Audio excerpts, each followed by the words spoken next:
আসসালামু আলাইকুম। সংবাদে আপনাদের সবাইকে স্বাগত জানাচ্ছি। আমি ফিরোজ তোহা। শুরুতেই আরবে কেবলস সংবাদ শিরোনাম। বাংলাদেশের সর্বশেষ গুরুত্বপূর্ণ আপডেট সংবাদে আপনাকে স্বাগত। শুরুতেই সংবাদ শিরোনাম, পরে বিস্তারিত। প্রথমেই জানাবো, শেখ হাসিনা দেশে আসছেন, এটি রাজনৈতিক কথা, বাস্তবতা নেই বললেন এমপি পার্থ। বাংলাদেশ জাতীয় পার্টির চেয়ারম্যান ও ভোলা এক আসনের সংসদ সদস্য ব্যারিস্টার আন্দালিব রহমান পার্থ বলেছেন, ক্ষমতাচ্যুত ও দেশত্যাগ করা সাবেক প্রধানমন্ত্রী শেখ হাসিনা দেশে আসছেন সাম্প্রতিক সময় এমন আলোচনাকে দল টিকিয়ে রাখার জন্য একটা রাজনৈতিক কৌশল, এছাড়া আর কিছুই নয়। এর কোনো বাস্তবতা এবং ভিত্তি নেই। এরপর জানাবো, গাজীপুরে ব্যাটারির টাকা নিয়ে বিরোধে যুবক হত্যা, গ্রেপ্তার ৩। গাজীপুরের পুবাইল ইজি বাইকের ব্যাটারি চুরির ঘটনাকে কেন্দ্র করে সালিশে নির্ধারিত জরিমানার টাকা নিয়ে বিরোধের জেরে জুয়েল ৩৫ নামের এক যুবককে পিটিয়ে এবং ছুরিকাঘাতে হত্যার অভিযোগ উঠেছে। এই ঘটনায় ৩ জনকে আটক করেছে পুলিশের সদস্যরা। এদিকে ফরিদপুরে আরেক ভূমি কর্মকর্তার ঘুষ নেয়ার ভিডিও ভাইরাল। ফরিদপুরের নগরকান্দা উপজেলার ডাঙ্গি ইউনিয়নের ভূমি উপসহকারী কর্মকর্তা সারোয়ার হোসেনের ঘুষ নেয়ার একটি ভিডিও সামাজিক যোগাযোগ মাধ্যমে ভাইরাল হয়েছে। ভিডিওতে তাকে টাকা গুনে নিতে এবং ঘুষ গ্রহণের পর সেবা গ্রহীতাকে উদ্দেশ্য করে ১ মাসের মতো কাজ কমপ্লিট হয়ে যাবে বলতে শোনা গেছে। এই ঘটনায় এখন তার বিরুদ্ধে বিভাগীয় তদন্ত হচ্ছে।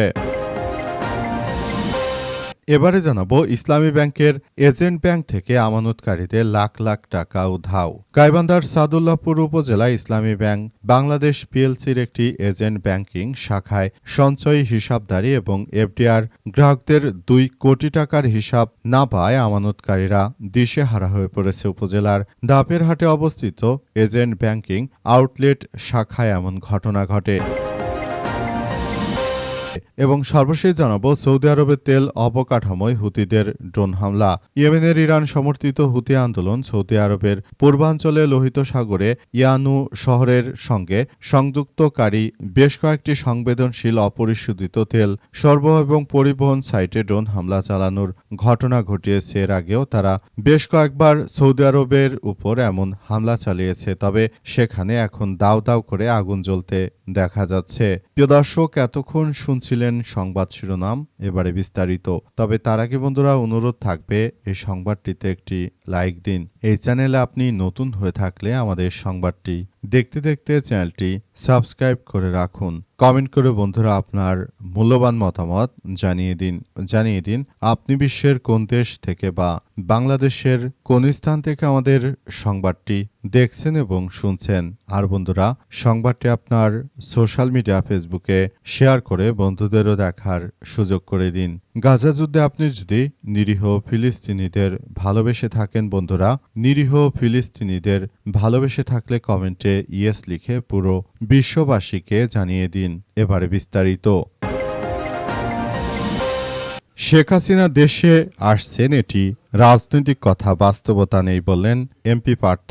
বাংলাদেশ জাতীয় পার্টির চেয়ারম্যান ও ভোলা এক সদর আসনের সংসদ সদস্য ব্যারিস্টার আন্দালিব রহমান পার্থ বলেছেন যে, ক্ষমতাচ্যুত ও দেশ ত্যাগ করা সাবেক প্রধানমন্ত্রী শেখ হাসিনা দেশে আসছেন এবং সাম্প্রতিক সময় এমন আলোচনাকে দল টিকিয়ে রাখার জন্য রাজনৈতিক কৌশল, এছাড়া আর কিছুই নয়। কোনো বাস্তবতা নেই। তিনি বলেন যে, শেখ হাসিনা যদি দেশেই ফেরত আসবে তাহলে বিদেশে পালিয়ে গেল কেন? তার তো বিদেশে পালানোর কথা না। এটি যেহেতু তার বাবার দেশ, এটি যেহেতু আওয়ামী লীগ নাকি স্বাধীন করেছে, সবকিছু করেছে, তারা বিগত সময় সংসদে বলতো আমাদেরকে কথা বলতে দিত না, তখন যে তারা সবকিছু বলেছিল, এখন তাদের সেই বড় বড় কথা কোথায় গেল? তারা ভারতে নরেন্দ্র মোদীর আশ্রয়ে পলাতক রয়েছে। সেখানে বসে তারা বাংলাদেশকে একটি অস্থিতিশীল পরিস্থিতির মধ্য দিয়ে ঠেলে দিতে চায়। তাদেরকে কোনোভাবেই বিশ্বাস করবেন না। তাদের দেখাদেখি দেখে অনেকেই যদি রাজপথে নামার চেষ্টা করেন তাহলে কিন্তু আপনার পরিবারের উপরই বিপর্যয় নামতে পারে। সুতরাং শেখ হাসিনা আসবে সেই বাস্তবতা ভুলে গিয়ে বরঞ্চ নতুন বাস্তবতা মেনে নিন, যেটা হচ্ছে যে শেখ হাসিনা দেশে নেই, আর ভবিষ্যতেও কখনো শেখ হাসিনা দেশে ফেরত আসবে না। এই বাস্তবতা মেনে নিয়েই তারপর আমাদের ভবিষ্যতের দিকে এগিয়ে যেতে হবে বলে জানান আন্দালিব রহমান পার্থ। তিনি আরও জানিয়েছেন যে তাই আমি সবাইকে বলতে চাই, শেখ হাসিনা যে দেশে ফেরত আসছে এই ধরনের বাস্তবতা হবে না কখনো, সেটিকে ভুলে গিয়ে নতুন বাস্তবতার আলোকে রাষ্ট্রকে গড়ে তুলতে হবে এবং একটি সুন্দর ও সমৃদ্ধির একটি আধুনিক রাষ্ট্র কাঠামো আমাদের গড়ে তুলতে হবে বলে জানান তিনি। গাজীপুরে ব্যাটারির টাকা নিয়ে বিরোধে যুবককে হত্যা, গ্রেপ্তার ৩। গাজীপুর মহানগরের পুবাইলে ইজি বাইকের ব্যাটারি চুরির ঘটনাকে কেন্দ্র করে সালিশে নির্ধারিত জরিমানার টাকা নিয়ে বিরোধের জেরে জোয়েল ৩৫ নামের এক যুবককে পিটে এবং ছুরিকাঘাতে হত্যার অভিযোগ উঠেছে। এই ঘটনার হত্যা মামলায় ৩ আসামিকে গ্রেপ্তার করেছে গাজীপুর মেট্রোপলিটন পুলিশ বা জিএমপি পুবাইল থানা পুলিশ। পুলিশ জানায়, নিহত জুয়েল কিছুদিন ধরে ভাড়ায় ইজি বাইক চালাতেন। ইজি বাইকের ব্যাটারি চুরির ঘটনাকে কেন্দ্র করে ২৫শে জুলাই স্থানীয়ভাবে সালিশে ৪০,০০০ টাকা জরিমানা নির্ধারণ করা হয়। পরদিন সকালে ওই বিষয় নিয়ে কথা বলার জন্য জুয়েলকে বাড়ি থেকে ডেকে নিয়ে যায় অভিযুক্তরা। অভিযোগ অনুযায়ী পুবাইল থানার খিলগাঁও এলাকার একটি খালি জমিতে গাছের সঙ্গে জুয়েলের হাত পা এবং পেটে রশি দিয়ে বেঁধে লাঠি সোঁটা দিয়ে মারধর করা হয়। এক পর্যায়ে প্রধান অভিযুক্ত চাঁদ মিয়া ওরফে রিঙ্কু ধারালো অস্ত্র দিয়ে জুয়েলের বুকে এবং কাচের নিচে এলোপাতাড়ি ছুরিকাঘাত করে। পরে গুরুতর আহত অবস্থায় তাকে শহীদ আহসানুল্লাহ মাস্টার জেনারেল হাসপাতালে নেওয়া হলে কর্তব্যরত চিকিৎসক তাকে মৃত ঘোষণা করে। এ ঘটনায় এখন পরিস্থিতি থমথমে অবস্থায় বিরাজ করছে। আসলে সারা দেশ জুড়ে এই ধরনের সন্ত্রাসী উগ্রতা ছড়িয়ে পড়েছে। বর্তমান সময়ে একরকম উগ্রতা ছড়িয়ে পড়েছে। উগ্রবাদীদের বাংলাদেশে কোনো ঠাঁই হবে না। যারা উগ্রবাদী ছড়ায়, যারা উগ্রতা ছড়ায়, তাদের বিরুদ্ধে যথাযথ ব্যবস্থা এখনই নেওয়া উচিত। তা না হলে এই উগ্রবাদীরা তারা কিন্তু দেশটাকে একটি ভয়াবহ সংকটের দিকে ঠেলে দেবে। এরা আসলে মূলত যে ধরনের কার্যক্রম চালাতে শুরু করেছে সেটা কোনোভাবে আসলে গ্রহণযোগ্য হতে পারে না। তারা আসলে যেটা শুরু করেছে সেটা আমাদের সবার জন্য এক ভয়াবহ বিপর্যয়কর ঘটনা হিসেবে আবির্ভূত হচ্ছে।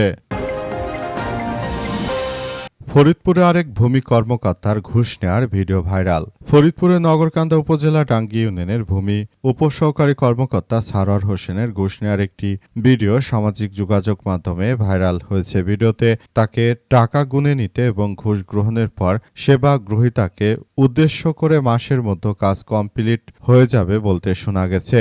আজ ২৭শে জুলাই দুপুর থেকে ভিডিওটি ফেসবুকে ছড়িয়ে পড়েছে। ভিডিওতে দেখা গেছে যে সারোয়ার হোসেন তার ব্যক্তিগত কক্ষে বসে একজনের কাছ থেকে টাকা নিয়ে তা গুনছেন। পরে নিজের চেয়ারে বসে তিনি কাজ দ্রুত সম্পন্ন করার আশ্বাস দিয়ে বলেন ১ মাসের মধ্যে কাজ কমপ্লিট হয়ে যাবে। বিষয় জানতে একাধিকবার যোগাযোগের চেষ্টা করা হলেও অভিযুক্ত সারোয়ার হোসেনকে পাওয়া যায়নি। উপজেলা নির্বাহী কর্মকর্তা রিজওয়ানা আফরিন বলেন, আমি সবাইকে চিনি না, তবে ভিডিওটি দেখেছি। বিষয়টি খতিয়ে দেখে দ্রুত ব্যবস্থা গ্রহণ করা হচ্ছে। যারা এই ধরনের ঘটনাগুলো ঘটিয়েছে তাদেরকে আসলে কোনোভাবে ছাড় দেওয়া হবে না। সবকিছু আসলে আমরা দেখতে পাচ্ছি এবং পুরো বিষয়গুলোকে খুব গুরুত্ব সহকারে দেখা হচ্ছে, যাতে করে আর এই ধরনের কোনো কার্যক্রম চালাতে না পারে। এবং এই ধরনের কার্যক্রম কেউ যদি চালায়, এসবের বিষয় নিয়ে আমরা খুব বড় ধরনের কার্যক্রম চালাবো বলে জানানো হয়েছে। ইসলামী ব্যাংকের এজেন্ট ব্যাংক থেকে আমানতকারীদের লাখ লাখ টাকা উধাও। গাইবান্ধার সাদুল্লাপুর উপজেলার ইসলামী ব্যাংক বাংলাদেশ পিএলসির একটি এজেন্ট ব্যাংকিং শাখা সঞ্চয়ী হিসাবধারী এবং এফডিআর গ্রাহকদের ২ কোটি টাকা হিসাব না পায় আমানতকারীরা দিশে হয়ে পড়েছে। উপজেলার ধাপেরহাটে অবস্থিত এজেন্ট ব্যাংকিং আউটলেট শাখায় এই ঘটনা ঘটে। এই ঘটনায় রোববার ২৬শে জুলাই বিকেল থেকে দিবাগত রাত ১টা পর্যন্ত ওই এজেন্ট ব্যাংকিং আউটলেট শাখায় শত শত গ্রাহক ভিড় জমান। জমান। এক পর্যায়ে শাখায় কর্মরত কর্মকর্তা কর্মচারীদের অবরুদ্ধ করে রাখেন তারা। পরে পুলিশ এসে অবরুদ্ধ কর্মকর্তা কর্মচারীদের উদ্ধার করে দাপিরহাট পুলিশ তদন্ত কেন্দ্রে নিয়ে গেছে। পুলিশ আমানতকারী এজেন্ট ব্যাংকিং আউটলেটের স্বত্বাধিকারী ও এলাকাবাসী জানায় যে সম্প্রতি রেশমা বেগম নামের এক গ্রাহক ওই শাখায় তার ফিক্সড ডিপোজিট করে ৫ লক্ষ টাকা তুলতে আসেন। তখন ব্যাংক কর্তৃপক্ষ তাকে জানান তার অ্যাকাউন্টে কোনো টাকা নেই। পরে বিষয়টি সমাধানের জন্য তাকে রোববার আসতে বলেন। এই খবর ছড়িয়ে পড়লে রোববার থেকে একে একে প্রায় অর্ধশত গ্রাহক এসে জানতে পারেন তাদের নামে এই শাখায় কোনো এফডিআর করা নেই। এ সময় তারা টাকা জমা রসিদ ও এফডিআরের চেক দেখান। তখন ব্যাংক কর্তৃপক্ষ থেকে জানানো হয় এই জমা রসিদ ও এফডিআরের চেকগুলো নকল। অন্যদিকে ব্যাংকের ওই শাখার সঞ্চয়ী হিসাবধারী একাধিক গ্রাহক এসে খোঁজ নিয়ে জানতে পারেন তাদের অ্যাকাউন্টে জমা থাকা টাকার পরিমাণও বিশাল গরমিল। পরে ভুক্তভোগী গ্রাহকরা ব্যাংকের কর্মকর্তা কর্মচারীদের গভীর রাত পর্যন্ত অবরুদ্ধ করে রাখে। খবর পেয়ে রাত ১টার দিকে পুলিশ এসে কর্মকর্তা কর্মচারীদের উদ্ধার করে। রেশমা বেগম নামের এক গ্রাহক জানান প্রায় ৩ বছর আগে এই শাখায় আমি ৫ লক্ষ টাকা ৫ বছর মেয়াদি ফিক্সড ডিপোজিট করেছি। সম্প্রতি তার টাকার প্রয়োজন হয়। গত বৃহস্পতিবার ওই টাকা তুলতে আসেন। ব্যাংকে এসে জানতে পারেন তার অ্যাকাউন্টে কোনো টাকা নেই। তখন তিনি টাকা জমা রসিদ ও এফডিআর চেক দেখালে ব্যাংক কর্তৃপক্ষ রোববার আসতে বলে। রোববার এসে জানতে পারেন এই জমা রসিদ ও এফডিআর চেক ভুয়া। ওই শাখার অপর গ্রাহক হেলাল মণ্ডল জানান যে প্রায় ৩ বছর আগে তিনি এই শাখায় ৪ লক্ষ টাকা এফডিআর করেন। এই খবর পেয়ে রোববার ব্যাংকে এসে জানতে পারেন তার নামে এই শাখায় কোনো এফডিআর করা হয়নি। তিনি আরও জানান এই খবর ছড়িয়ে পড়লে মুহূর্তের মধ্যে শত শত গ্রাহক এসে ভিড় করেন।